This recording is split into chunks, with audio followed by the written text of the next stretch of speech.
সরকারকে আমার একটা প্রশ্ন, আমরা যদি যারা আমরা তো হাতে অস্ত্র নেই নাই, আমরা খালি লাঠি আর ইট নিয়ে নামছি, আপনারা clear shell, rubber bullet, original bullet, বোমা যে যা পারছেন রাইফেল নিয়ে নামছেন, আমাদের হাতে যদি অস্ত্র ওঠে আপনারা কি বাঁচবেন? আচ্ছা, একটা 4 কোটি রাজাকারের হাতে যদি অস্ত্র ওঠে আপনারা কি থাকতে পারবেন? আপনারা মাঠে আসতে পারবেন?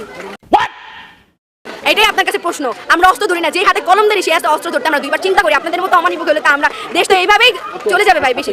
এনিওয়ে গাইস, আমিও কিন্তু একমত, কারণ হাসু আপা যে আকাম করে দেশ ছেড়েছে, আমার মনে হয় না সাধারণ জনগণ তার শরীরে এক টুকরো কাপড়ও রাখবে।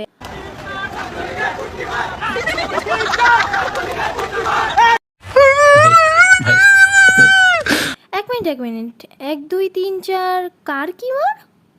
ও শেখ হাসিনার। তো সব ছেড়ে ওইটাই কেন মারতে হবে?